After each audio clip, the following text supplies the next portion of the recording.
1. Wow, good job being on point, Randy. You weren't on point either.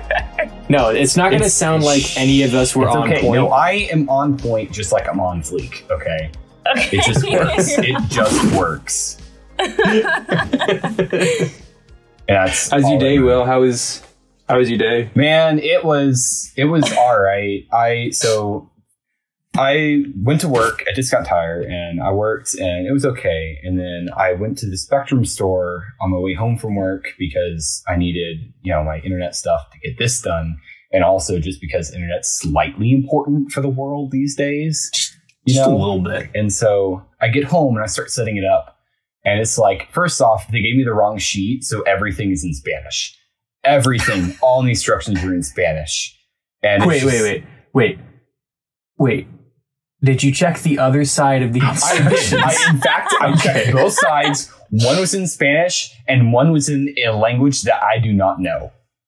Like, it was just a bunch of symbols. I'm not even going to lie. I can send you the picture later. It was just in wingdings. It was in wingdings. You know what? It was smiley faces, sad faces, and a couple wings here and there. And so I start to set it up and I've done it before. So I kind of know what's happening. And so I, plug everything in and the lights turn on and then my phone starts connecting to it for phone service. I use Spectrum for those who I don't know if we're recording this. I use Spectrum. And so it's you can do whatever with Spectrum. And so my phone starts connecting to the voice thing, which I'm not paying for. So I don't know how I have that, but I have that now. So bonus, I guess. Nice. Cool. Until it shows up on your bill and you're like, wait a second. And so it's also this new tower thing for so there's a modem and the router. Router's this new tower that all lights up and stuff. And so I plug it in and it's blue and then it turns red. And red is never a good thing unless you're a Sith Lord. And so I'm looking at it and I try to verify it and I have to call 5 different numbers. And the entire time, it's a 45-minute to an hour process. The entire time, I don't speak to a single human. It is only robots. It's can you please verify the number calling for this account? And you're just yes. And then there's 5 seconds silence where it goes, excellent. Next we will. And it's just all okay. Point is, I finally got it set up. We're good to go. I'm here now. We're all here now. It was great. We've been here for almost 2 hours. I've been here for about 15 minutes. Because that's how you're killing it. Already, already great. But my state doesn't like murder. So, am I going to jail? Well, do we still have the death penalty? Because in that case, I would say the state does like murder. Actually, we do. You're right. We're right. We do. We do like murder. Murder is always an option, kids. Don't like somebody, murder them. Kill them. Don't quote me on that, but do it, okay? Let's not start that. But no. Well, it doesn't. Listen, you can start it. You just can't finish it. Okay. Oh my god! The finishing of the murder is what causes the problems. And if it's just a simple little knife stabby here and there, that's just the start of it. That's just called torture. Yeah, it's just called torture. It's fine. Okay, it's fine as long as the knife doesn't plunge into the heart like you're an evil villain from Disney. You're good. Anyway, welcome to my TED Talk. Yeah. This is not Will's show. This is not my show. I'm the ruler. I'm just trying to imagine you as a ruler. I would be, I don't know. Do you think you'd measure up? I'd probably be about Thank you. I don't know. It'd be 12 inches long. I have little what are they? Lines. That's what they're called. Lines. What? I'm trying to make a joke about a measuring ruler, but that was my joke too. It was it just Neither of those jokes landed on me, so that's great. Yeah, well, I just I think that Randy's just the odd one out because she's dumb. Okay, so wow, how fucking rude. My favorite part is insulting somebody and then immediately moving on to the next part of the conversation. Absolutely, that's what you do. Cool, that's what this whole episode's gonna be. I can't wait. That's gonna be so much fun. So much media fun. for the intellectually impoverished, more like media for the roasting. That was funnier in my head. Okay, somebody move on. just move forward, guys. Move forward. Just keep going. No, just continue. We're just going to pretend like we got everything under control and we're funny. This is Media for the Intellectually Impoverished. I'm Taylor. I'm Randy. And that I'm Will. I'm Will. I'm Taylor's boyfriend. And I'm Randy's best friend of all time. There we go. Yes. Yeah, it's perfect. That's exactly what it is. I'm the most important pinnacle point in both of their lives. So, like, you should definitely listen to what I say. Yeah, everything that I say is true. It has worth. And I wouldn't say everything I say is true, but it definitely has worth. So we have a ritual. Randy has some questions she'd like to ask you. Blue, 42 unicorns, and possibly. He got them all right. I mean, A plus. A plus. Perfect. You always say questions. It's only one question. I always think there's another question. There's two questions, right? You always ask, what did they do in high school? And then Well, ask your question first before you spoil the second one. God. Yeah, spoiler alert, Randy. Come on. Oh my God. Oh my, I'm so attacked. Stop attacking me. Well, first, what did you do in high school? That's the first question before I ask the second one. No, that's not your question. Yeah, my question is, what was your GPA in high school? Yes. What was my GPA in high school? Yeah, like, what was your ranking? Okay, what was your rank? Like, what is important to know is that my college GPA is very, very, very different from my high school GPA. That being said, my high school GPA was a 4.28. What? 4.28. Weighted. Yes. He had a weighted one. I had a okay. because I took a bunch of AP classes and stuff. Unweighted, it was like a 3.9 or something like that. Do you know what your rank was? Like, were you in the top 25%? Were you in the top 10% or something? I was number 12. Number 12. I was 12. I was in my spot of I think my graduating class was 752, what? I believe. I was number 12. Oh yeah, I forgot your class is so big. He and I went to the same high school. That's not how we met. But what rank were you, Taylor? I was 5. Oh, you were 5. Oh, I thought he wow, was gonna be way to show me up. Listen, my class was smaller, and also I'm smarter, so it shouldn't be a surprise. Wow. Fine. I thought Will was going to be higher than Taylor. I'm sadly mistaken. But you're breaking up for me, Randy. Yeah, you're breaking up for me, Randy. Listen, I know I thought a relationship was stronger than this. Okay? Oh, fuck. I thought we had a better connection. Come on. Well, nothing changed. I don't know why it's suddenly, the internet's not working. Can you hear me okay now? Nope. But this is why, guys, that we have the backup audio recorded on our phones, sitting in front of us. That's true.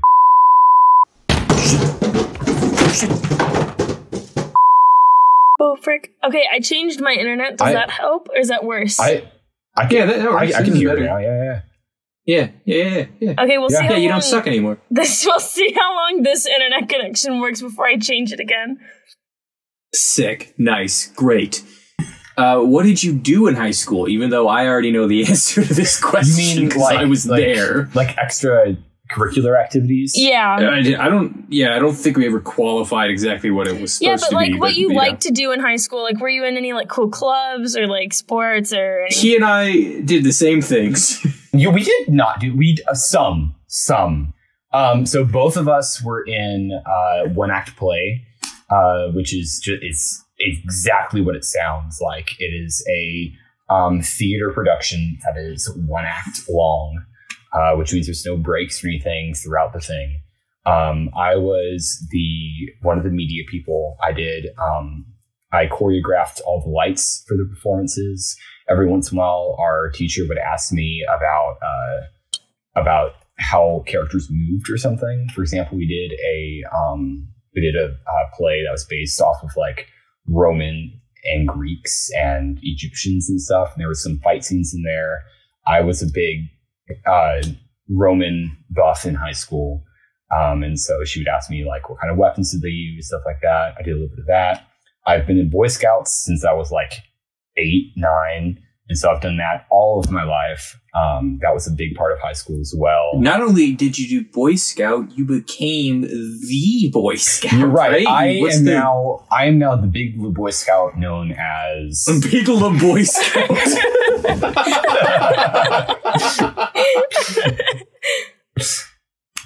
But yeah, so I'm an Eagle Scout now. And once Eagle Scout, always Eagle Scout. So I'm still helping through that organization. What else did I do? I was also in Media Club. I was the president. Do they have presidents, right? In clubs? I led the club. I was the big boy man. The big boy? I was the big boy. He was the big La Boy Scout and the big boy man. Yeah. But there's actually, I don't know if there's like a website or anything for this podcast, but like there is actually a video of me in high school for the Media Club. We did a office themed intro to our thing, and there's a video of me standing in front of everybody giving like directions or whatever for like the next project we were doing, and they all started throwing paper at me, like paper airplanes and just crumpled paper balls and stuff, and it's way funnier than what I'm making it sound like. But yeah, so that's, if memory serves me right, which it probably doesn't, that's what I did in high school. I think our favorite bit on the podcast is describing funny things from visual formats. Yeah. No, see, like, yeah, okay. Yeah, yeah. So some backstory. Will and I have been friends for almost a decade now. I think going on 9 years. I think it has been a decade because when I moved to an unspecified location where I met you, it was 2011. So it should be 10 years now. Oh, yeah, I guess you're right. But yeah, so I met him through church. And yeah, well, it's just about as grandiose as it sounds. I don't remember meeting you. No recollection of I don't exactly remember how we actually met. meeting you. Like, I remember, like, it was something along the lines of I was probably wearing a Star Wars shirt and you were too, and we were just like, bestie. And that's how it went. Yeah, I think the pivotal... Shut up, Randy. I can see that. You can't Why laugh can I at see it. that at like, and that's, at like church like, camp or something? You both see each other from across like the dining room and you just like, Star Wars.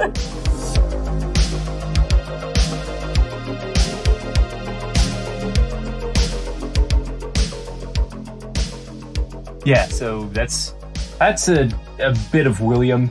But today we are talking about Final Fantasy and world building, how to build a world for your piece of media, what that entails, and how you can do that in a way that complements your piece. So we picked Final Fantasy because Will and I know a lot about Final Fantasy because it's probably our favorite games Final ever. Fantasy is like my favorite game series. There's a lot that come close to them, but Final Fantasy X specifically is my favorite game of all time. Mm-hmm. Yeah, my favorite game of all time is Final Fantasy 15, which good, Randy? Yeah, I'm good. I don't know when to cut in. You guys are you just go. I hear you scooting around. I'm hearing something, but I don't know. It sounds like when you take two pieces of leather and you just rub them together and they go brrr. Yeah, it's kind of like you're farting in a real crispy way. I'm just chilling. I might just accidentally be hitting the mic as I like turn around looking in my little cave, but I'm just listening to you guys. I don't know what to say. You guys are just going off. Fun fact, before the conception of this podcast, I initially was going to have William be my co-host. Yeah, but things didn't work out. I was supposed to be the co-host. We were going to have a YouTube channel and everything. And then some weird lady that just is super weird and angry and not going to lie, is a little tiny bit of a bitch, just like came in and stole my. I'm kidding. Randy is amazing, guys. I love her. If anybody took my place, I'm very happy that it's her. He just called me a bitch. We're just gonna go over the fact that he called me No, a bitch. it was a loving way. It was like you know how you like also like, hey, how you doing, idiot? Like it's I like how in this version of the story you didn't even say bitch, you said idiot. Yeah, I called you a bitch. You know, like when you're over there and you're like, oh, hey, dummy. It's the same thing. It's the exact same thing. Same thing. Really, guys, like Randy's great, by the way. Love her. She's awesome. But yeah, I was getting back on topic. We're talking about Final Fantasy and world building today, right? Yes. So I guess we'll just start talking about the plot of Final Fantasy X, because that's the one that we. All right, so Final Fantasy X I found like the shortest summary that I could find to read, because this game is absolutely massive. All of them are. All Final Fantasy games. Yeah, they're kind of. All of them are. It's Final Fantasy X specifically. It came out on PS2 in 2001. It was re-released as an HD remaster for PS3, PS Vita, PS4, Windows, Switch, and Xbox One in 2013, 15, 16, and 19. So it had a lot of re-releases, and it was the first Final Fantasy game to incorporate many different things. It had full 3D world, including combat. That was not just like 3D, but 3D like generation. Like it was. Yeah. What's the word? The difference in here is for Final Fantasy IX did have 3D worlds, but the backgrounds and everything that was sort of far off and uninteractable from the player was either painted or drawn and then brought into the game.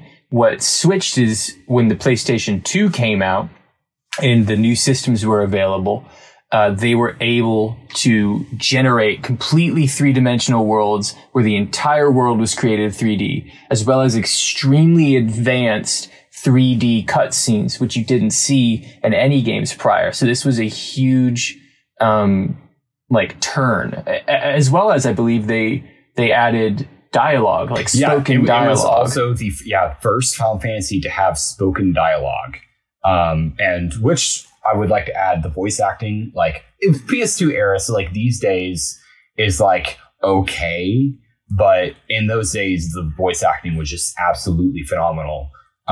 Just because they were also just coming into this new way of presenting a story. Mm-hmm. It was also it replaced the way that the game was played, specifically when it comes to combat. So for those of you who don't know Final Fantasy, it's a turn-based action game, which means you're walking around the world like normal. You can explore, and then you have random encounters. Basically, you're walking down a road, and then the screen flashes, and you enter this used to be pre-rendered area, but now three-dimensional area, where it has your party standing across from the enemy's party, whether that's a big monster, several small monsters, whatever it is, and each character goes in turn depending on like the speed of that character. So the characters that are faster but deal less damage, characters that do more damage but are slower, and it replaced the active time battle to the conditional turn-based battle. The active time. Go ahead. Do you want me to? Yeah. So the active time battle was implemented in 7. I believe 7. 7 was the biggest. And so what that was is each character had a timer, including the enemies, which is revolutionary for the systems in and of itself. But they all had a timer, and when that timer bar fills up, you get a chance to attack. What the difference between that and this conditional turn is there's no longer a timer. Instead, there's a list, right? And it's an order of each character and when they're going to go. And it's already sort of figured out this timer system and pre-implemented it, but it allows you to, using different abilities, to slow an enemy and cause him to do his turn later. Maybe you get 2 turns in completely. Every character gets 2 turns in before that character gets a single turn, which wasn't possible on the timer system because of the way that the computer had to render itself, right? Because it couldn't compute that far in advance. So this allowed the game to have more of a tactical mindset to each encounter rather than just like all out war. You just smacking each other until the other one's dead. Right. So that was, it really was just a pinnacle turn for the Final Fantasy game series, in my opinion, just because it introduced so many new concepts, dialogue, 3D rendering, while still using pre-rendering, 3-dimensional areas. It's made a switch from that kind of combat. It was a very big just change in things. And in my opinion, for the better. Just because absolutely. I think it really did push the PlayStation 2 and showed its true capabilities, just from just how much it could do. I know there's better ways of explaining this, but that's what I got for you today. You did a good job. It was good. Thank you. Yes. So round of applause. Round of applause. Yeah. So the main story for I looked this up as an average play style, just to give you an idea of how long this game actually is. Keep in mind this is a PS2 game. These games were usually about 20 hours, in my opinion, or at least from my experience. So Final Fantasy X for the PS2, the main story is 46 hours long if you play straight through. Main story plus extras, which with the just main story is like you're just rushing through it. You're not leveling up where you need to be. You're just going straight through it. Main story plus extras is 80 or 71 hours. All styles is about 68. So that's just leveling up, doing most of the stuff. And then doing the completionist average is 149 hours. I personally have logged over 200 hours into this game. Just doing everything. Oh my God. And that's because it also changed how you get everything and ultimate weapons and just all sorts of things. So let's talk about this story for a minute. Let's start talking about like stories so we can get into world building and stuff. All right. So the story, it starts out, actually, I think I have a thing up. Yeah. All right. So this is just a quick summary. And by quick summary, I mean, I have 3 paragraphs of text for you today. Which might be I told you Will would just take over the podcast, Taylor. I told you this is what was going to happen. I knew it. If I need to dumb it down, I can, and just give you like a quick, real quick thing. But for just do whatever you want. Yeah, just go for it. This is your time. All right, Titus. So the beginning of the game actually starts about halfway through. It's one of those where it comes in and the main character Titus is sitting there. And it flashbacks to the start of the story. And then I bet you're wondering how I got here. Yeah, it's like, I bet you wonder how I got here. So I'm going to hit on some of the characters real quick, just so you know kind of who I'm talking about. So the main character is Titus. The next one is Auron. There's Riku. There's Yuna. She's also in the second main character. And then there's Kamari. And he's basically been Yuna's guardian since she was a real young girl. Hey guys, this is Tayler from the editing room. I want to start off by saying I love William so much, but he spends the next 20 minutes explaining the plot of Final Fantasy X, and in order for us to talk about it in the way that we want to and show you guys what we're talking about with world building, I took it upon myself, with his permission, to condense his summary of the plot into something more palatable that we can quickly get over. So Titus was a star blitzball player in this city called Zanarkand. Blitzball is basically underwater soccer. When suddenly this giant monster shows up and thrusts him from his land. He wakes up in water, rescued by pirates. These pirates explain that they are people called Albed, and that Zanarkand, the city he was from, was destroyed 1,000 years ago. Sin appears once again, thrusting him from the boat back into the water, and he wakes up on the beaches of this town called Besaid. So in Besaid, he meets Waka, a blitzball captain looking for a break in his blitzball team. And Waka introduces him to Yuna. Yuna is a summoner. The purpose of a summoner is to defeat the big monster, which is named Sin, in an attempt to create what is called the Calm, where Sin is not around for about 10 years before he reappears. So Yuna, a summoner, is escorted by her guardians, Waka, Kimari, Lulu, and Orin. Together, the 5 of them, plus Titus, go and attempt to gather up what's called a summon, which is a powerful spirit given to the summoner to call upon from what's called the far plane, which is this sort of version of the underworld or the afterlife. Upon their journey, they meet up with Riku, who was one of the pirates that rescued Titus. While they're traveling, Orin, who was a close friend of Titus's father, explained to him that Titus's father, Jecht, was also a guardian for Yuna's father. But upon his death, he became Sin. So that big monster Sin that we're trying to defeat is actually Titus's father. The journey continues on, and eventually we meet up with a large political figure named Seymour, who has intentions to wed Yuna in an attempt to dissuade the fears and bring about hope for an era of the people of Spira. Yuna doesn't answer right away, though, and seems rather reluctant to his proposal, and the journey continues, before we find out that Seymour actually murdered his father in an attempt to gain more political power. When the party hears this news, they decide to take action and attempt to kill and succeed in killing Seymour, but what they don't succeed in is sending his soul to the far plane. So when your soul is not sent to the far plane, you still exist in the world of Spira. You can still interact with people. After their fight with Seymour, the party has become outlaws, criminals to the people of Spira for killing such a high political figure. So in an attempt to flee, Riku takes the party to her home, this home base of the Albed, who are pushed away from society and sort of outcast because of their use of this special machinery called Machina, which is considered unholy to the religious beliefs in Spira. When they get there, Seymour has ordered an attack because he's still around because he hasn't been sent to the far plane. He's ordered an attack to abscond with Yuna so he can marry her in this big show.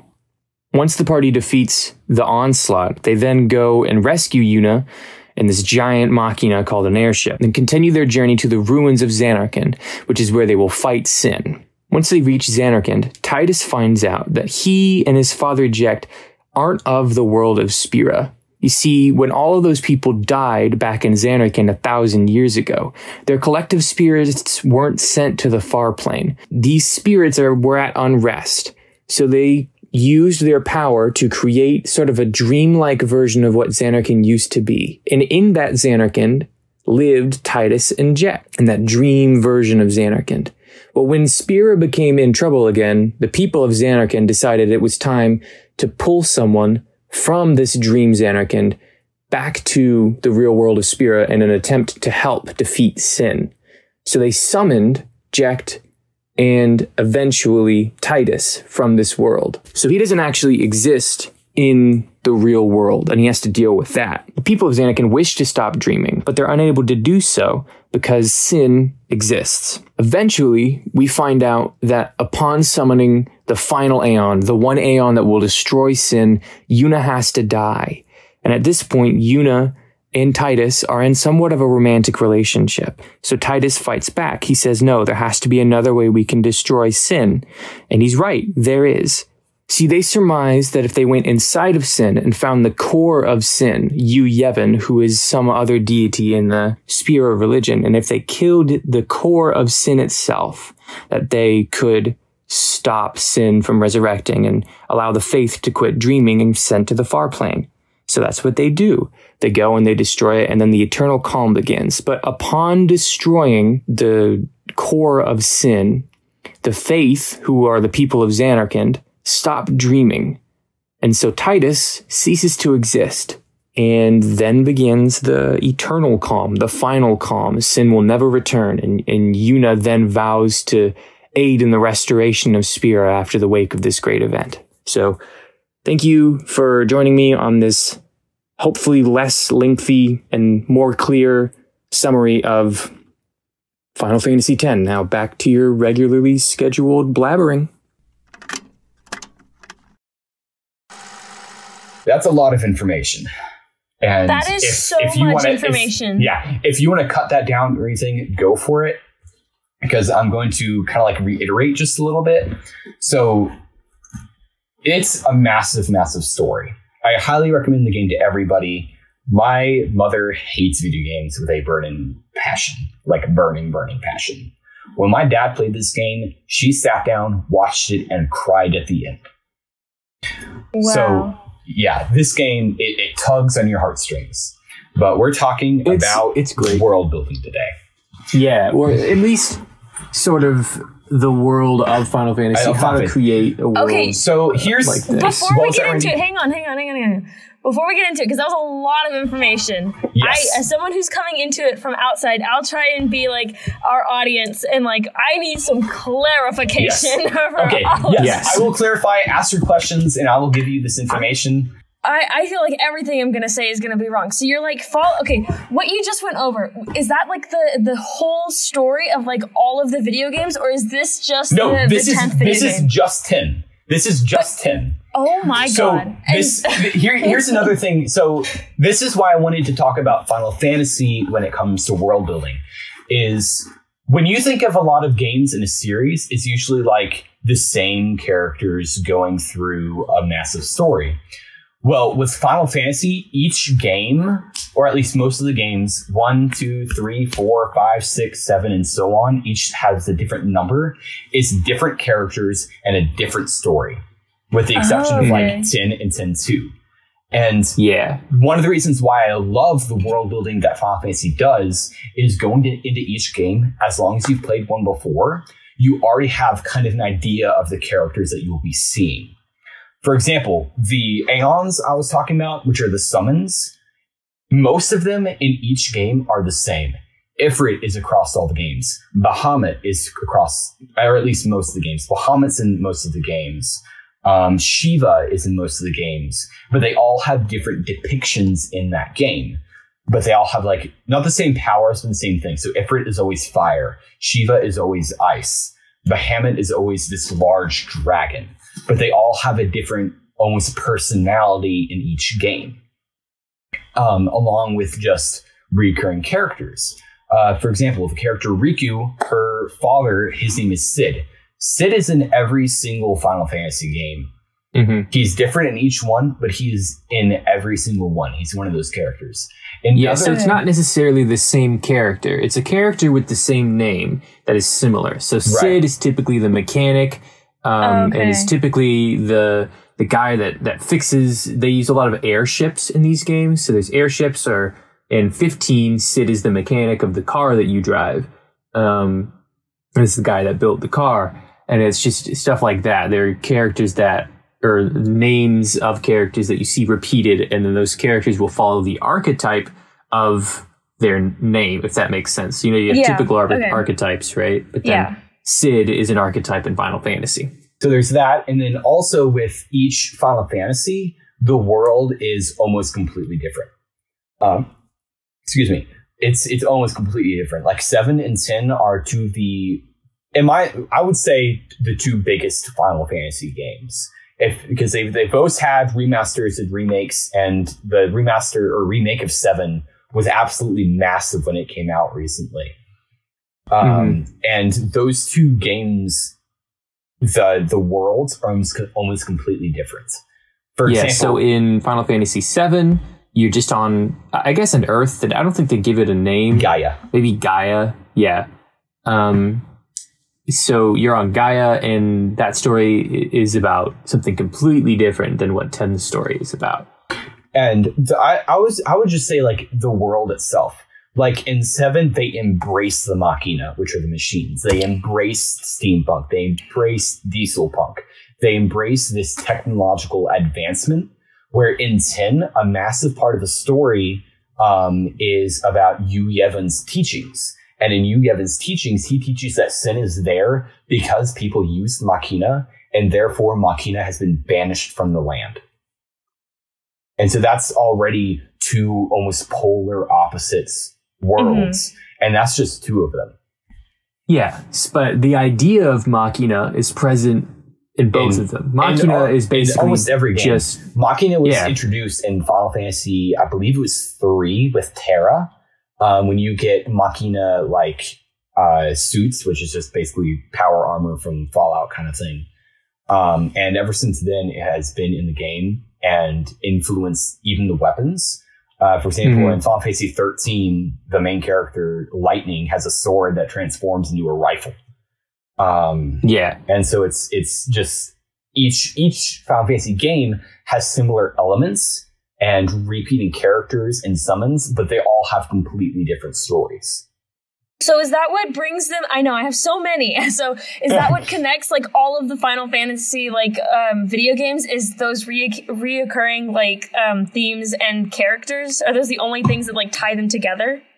That's for the most part, yes. However, I also want to bring up this past. So let me bring you to my second point. Like folds up a giant post-it note. I was really excited about learning this, and I don't know if I told Tayler or not. But I played Final Fantasy 1, the original that came out in the, I believe, 90s, over this past summer on NES, Nintendo Entertainment System. So it's an old game. And I beat it, and throughout the game, you play as the Warriors of Light, which are also reoccurring characters. It's just the like main characters are the Warriors of Light per se in each game. They're just different characters. Well, at the end of Final Fantasy 1, it actually tells you that the warriors wake up from a dream and you realize that you are in fact these warriors, is your heart and soul that are living while you're sleeping in another reality. And so each game is actually it's like a retelling. It's the same story, but a different story. That's at least how I interpret. But like different aspect of the story? No, what it is it's like it's different dreams with the same people. Okay. If that makes sense. Okay, yeah, that makes sense. Okay. Give me like a one to two sentence synopsis. Like, what's the goal of Final Fantasy X? Like, what's the problem? What are you trying to solve? Final Fantasy X, the story is basically Titus and Yuna want to stop this big bad evil creature called Sin that is like it's basically like this devil sort of character that is infecting the populace and killing a bunch of people because it's this huge monster and it's basically this god of destruction. Yeah. And so Yuna wants to save the world Spira from Sin, and Titus, who is the main character, is falling in love with Yuna and wants Yuna to stay safe. So the battle here is what is what is this worth? What is ending Sin worth in the end? Because he'll just come back. The big thing that I found great in 10 was it's also due to the story of how they did it, where you are sucked into this portal during the destruction of Zinarkand, and you just get pooped out in Spira, and you're just like, you and Titus are like, I have no idea where I am. I have no idea the customs, the religion, what's going on. I am just blind as a bat. And that's the similarity between you and Titus, is you have no idea what's going on. And so through the story, through these characters that have different principles and values and morals, you not only learn the story, but you learn the world. You learn why Blitzball is still around. You learn why summons are a thing. You learn why the Yevon religion is such a massive religion. And you also learn why there's so much racism going on within Spira. Because the Albed basically disowned Yevon's teachings and used Machina for the civilization and to fight Sin. Whereas the people of Spira are following Yevon's teachings and disown Machina. And so Riku, who is an Albed, and Waka, who is of Spira, have this massive conflict throughout the entire game, as Waka hates her guts because she uses Machina. Mm-hmm. And when it comes to world building, like one of the main things that you have to do is you have to we talked about it when we were talking about fantasy. You have to make sure like the history of the world that you're creating is fleshed out. Especially in this game, I think when you're being thrust into an entirely new world, like the history itself has to be fleshed out, and you have to have a way for that to be accessible to the players or the consumers of this media. Right. What I was going to say was the world building throughout the game. Titus is also asking why for everything. And so it pushes you to like learn these new things. It teaches you the religion. It actually teaches you the religion of the land so that you get this closer understanding. And when I mentioned the Avid earlier that use Machina, they also have their own way of speaking, their own language, and you can't understand that. So you can go around the world and find these translation pieces of paper that translate words and letters to you so that you can learn this new language. And in doing that, you also see these new parts of Spira and the Avid. You see how these people dress, how they act, how they speak. And each character has their own kind of personality. Like there's characters. Yeah, that's what I was trying to get at. Because the world feels real. Like every character has something going on. You can talk to virtually every character that you see in the world. So like there's this fleshed out part of it that is really intriguing and makes it like the world itself feel real and allows the consumer to because you can see like these differences in the people, right? Like, and you start picking up on these cues of people. And then not only that, but like you literally get to have like, if you collect all of these manuals, then you can see and understand these people's language. Like there's an entire language built just for this game. And and not only is it built, but the voice actors speak it. Yeah, it's a fully spoken language that the voice actors had to learn to speak in order for this game to be made. So it's not just like they threw it together and the words just appear on the screen. It is a full-on spoken language that not only you slowly learn and that you hear, but they go back and forth between this unknown language and English as you unlock pieces of this language. So it's not just an instant transformation. There'll be like a word you don't know and then fishing rod and then a word you don't know. The other thing with these going out and seeking things is fishing rod. There's a map. You like that one? You like fishing rod? I was just thinking like what could be the words before and after. Fishing and rod. It's just blank fishing rod blank. I stuck a fishing rod and you can finish the rest. I stuck a fishing rod up my ass. Oh, I was going for like in my ear, but okay. Sure, that's what you. Anyway, so this other thing about going out and seeking and finding these things there's a massive game, like mini game system in Final Fantasy X called Blitzball, which is basically soccer but played in an anti-gravity bubble of water where you can just move around wherever you want because you don't need to breathe. And it's hard to explain. I would suggest go watch a little video of like somebody playing it because that's just it's soccer in the water and you just do whatever you want.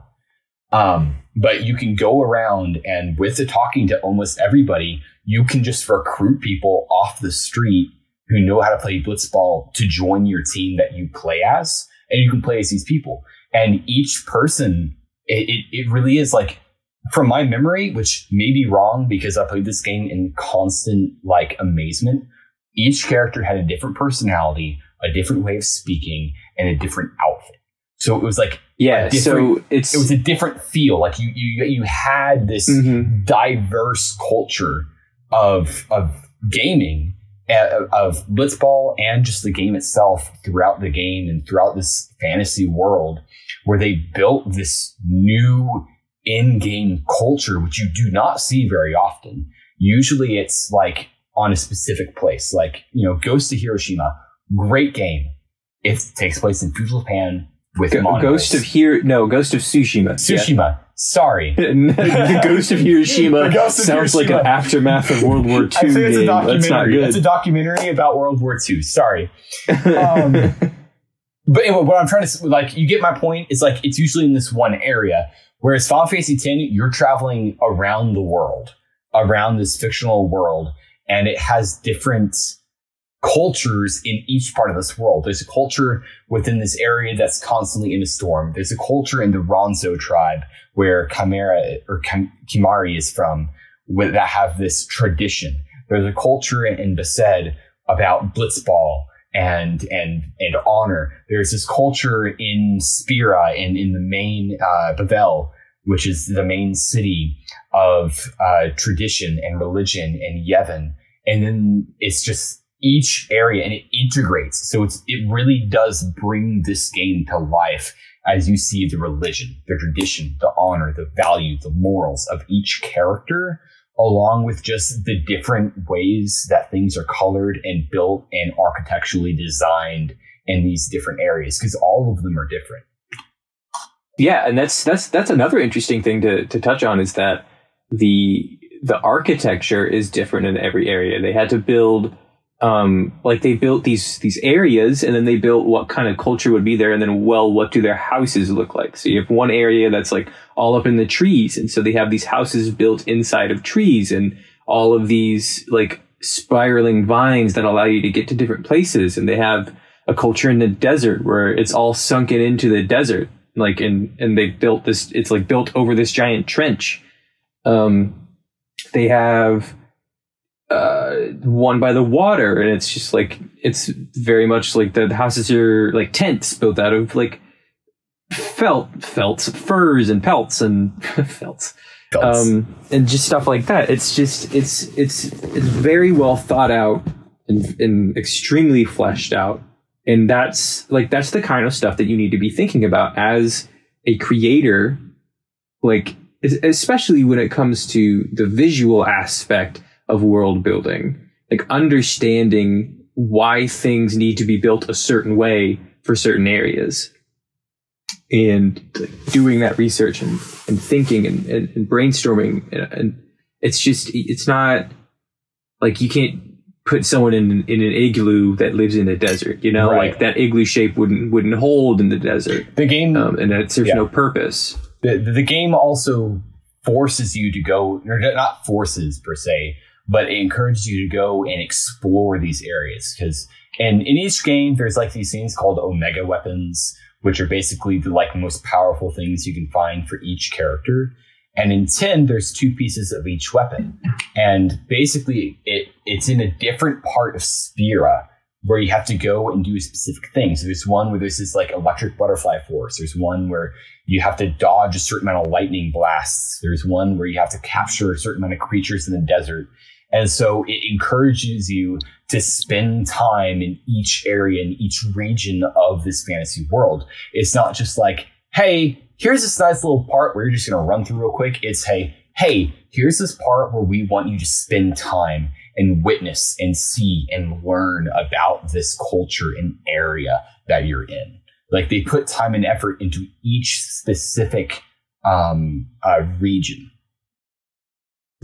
Yeah, it's truly one of the best pieces of world building, I think, that media has to offer. I don't think that there are many pieces where I'm like, yeah, that one is really well like fleshed out and built.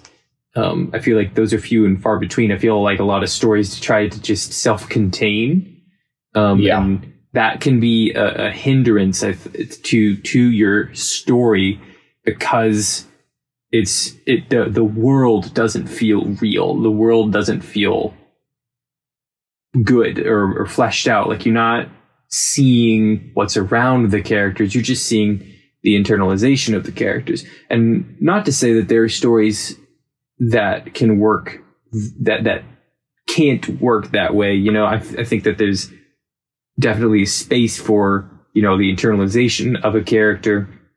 But there's definitely something to be said about really thinking about what's going on outside your character, and how that may influence the internalization part of that story. So even if it's like not the focus of the story, building that world around the character will bolster your story in the long run. So it's something that you should consider when you're creating. Especially when you're telling a story that's like this expansive, and there's just so much going on. There's so many different characters. Like, you can't not build out the world. It's like you were saying, you can't put your characters like in like an igloo and not expand upon the world when you're trying to tell such a complex story. In doing so and building out that world, it will help like lift your story up even further. It'll take it to that next level. And you're talking about like how there's some like I just listening to you guys and like just the story and the amount of like world building and the detail, there's so much detail poured into this, and that's exactly what you need if you're going to create this. Basically, they created another world. I mean, if you go so far as to like make your own language, I mean, I think you're doing pretty good in world building in my book. I mean, isn't there like in Star Trek or something where you like they made their own language like Klingon, or I'm probably butchering where that came from. That's Star Trek. Yeah, so like that's incredible. Like any like media that creates their own language, like that is automatically like you're a level up. You are completely like trying to fully fledge out your world. And Final Fantasy, I mean, I think we've just basically like scraped the top of the surface with what specifically what this game has to offer and what all of these games had to offer like together. It's truly incredible. And I think something else that goes into what makes like world building, what makes it really good and how to do it really well is to showcase like everyday life. This was something that you guys, we had hit on a while back about they created the culture like with the houses and with their religion and the sports and all of these things that, like that's everyday life. It's not following like this, it is following this massive adventure, but it's also letting you just live in those like real world, like everyday moments. And that's something that we can all relate to, and that's something that we can all like get involved in within the game and brings us closer and really draws us into this like completely other world. Absolutely agree with you. I mean, when we say we've barely scratched the surface of even this game, we're not even like it's just lying. Like this. Yeah, like I said, it takes, in order to do everything in that game, it takes like 200 hours to do, and that's just in one game. Yeah, and this game came out. It's just like this game came out on like the PS2. So, like, as powerful as the PS2 was, It was also, like, limited in what it could do. And now we're onto the PS5. We're onto these massive gaming computers that you can just build on your own. And it's just, the extent to world building that you can do is just insane. Like, I would like to say... It's on another level. Yeah. Now. It's like Cyberpunk games like that are just... You go in, Red Dead Redemption 2... Games where you just go in and it's like, hey, do whatever you want. It's just, like, obviously there's like a limit to how much you can actually do. But it's just, even like the smallest of things, like billboards, things characters say, what they're wearing. Like, it gives you this feel of this new civilization that you're discovering. It gives you this like real brief just, this is what it is. Because if I see someone in all black in a leather like Lulu, I'm like, this is going to be a more maybe darker toned. And then I see another one that's in like a bunch of text, like, this is be more futuristic. They're be very based in technology. They're using like guns and stuff. You see a character in very traditional clothing that uses maybe a staff and does a lot of magic. Think, this is more like tradition and religion based kind of thing. Does that make sense? Yeah, I think what's funny is that there are games that, like Cyberpunk specifically, I think Cyberpunk 2077, that was making a world so big that the game systems couldn't handle it. That even these top end PCs that people spent like hundreds of thousands of dollars on are having trouble running just the amount of content that they've put in these worlds. And they were, the goal of that game was to make a world so immersive that no two characters were the same. No two non-playable characters were the same. And they were on track to do it, but the problem was the people wanted to see results. They wanted to see the game. They'd been waiting for so long. And they basically forced the devs to put it out incomplete. And it's still reeling from that. And so it's just like, I think that specifically goes to show the amount of time and effort it takes to create something so fleshed out. But most of all, like, just be patient. Even with yourself when creating it, be patient. Like, I'm currently creating a story that is going to require a lot of world building. And I've been doing this for this specific story for probably 6 months now. Another story that I've been doing it's been taken over a year of just world building. So don't expect yourself to just snap and see it done. Like, you're going to get a bit at a time and then another bit at a time. Lean on your collaborators. Like, I've called a couple friends who's, the intellect I respect when it comes to story building and whose opinions I value in that space. And I've asked them about their opinions on my work and what they think needs fixing. And if this piece makes sense with that piece, like, it's just a process. Yeah. It's a very rewarding process when you get a piece as fleshed out as Final Fantasy X. Like, yeah. And like, that's even just saying like just 10, like a lot of the other games, it's the same kind of thing. In my opinion, 10 is the best, but like, it's the same with a lot of games. It's just, you see this new kind of culture that you haven't seen before. And it's one thing I love about video games, is it just gives you a whole new perspective. It gives you a whole new realization. It gives you a whole new story and culture that may be fantasy or may actually be in the world. Like Ghost of Tsushima, where it's this feudal Japan culture based off of honor, and the turn away from that into more of a survivability. I haven't played the game, so like, if I'm wrong on that, please feel free to correct me. You nailed it on the head. And it's really just this new point. Like I said, it gives you this whole new perspective on these things, and I would almost call it educational. Yeah, I think that we should probably roll this into some closing thoughts. Yeah, I was gonna say that's about all I got for today, and it's really, really hot in this closet. We're all recording in some type of closet. I'm under 3 blankets, sir.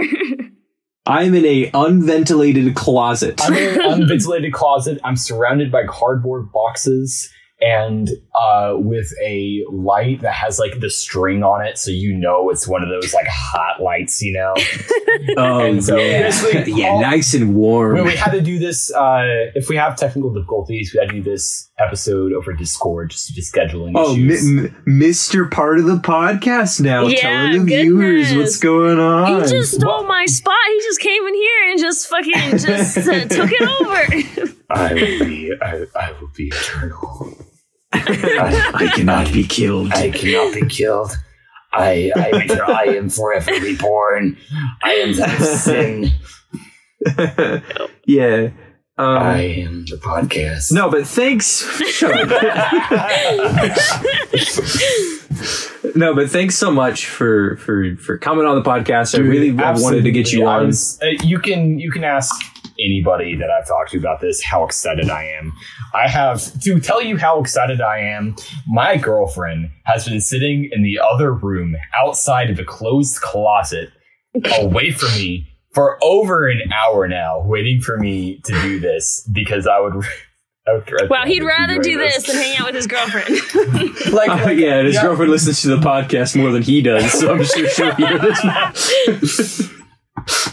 But yeah, so dude, Amy, just hit me up if y'all are like, we want a third guest, or we just want a third member to the podcast. Hit me up. We just don't feel like doing the podcast this week. We'll let Will do it this week. Dude, I'll do it. I'll do a one.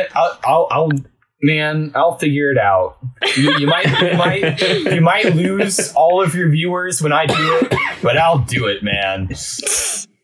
Hey, what are you talking about losing viewers? We're only gaining viewers with your sweet ass on the podcast. All right, that is all the time we have for this week. Thanks so much for joining us on this intellectual journey.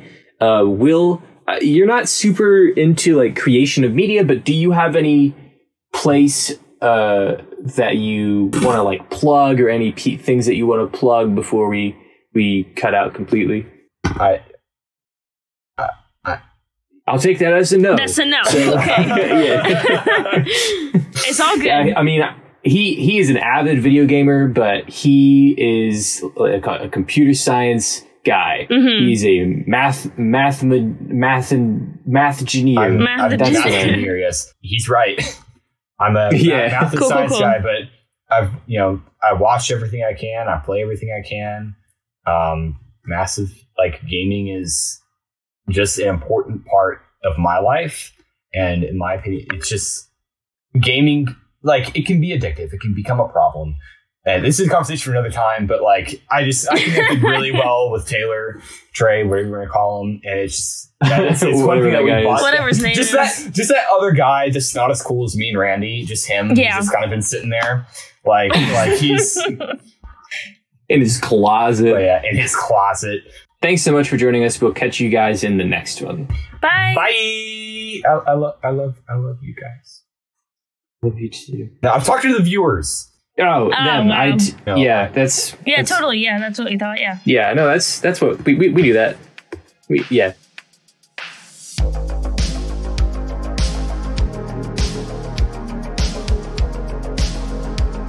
Media for the Intellectually Impoverished is produced by Trey Taylor Smith and Miranda Randy Zapes. Follow us on Instagram and Twitter at MFTII Podcast, or email us at mftiipodcast@gmail.com. That's MFT, 2 Eyes, podcast. Thanks for listening.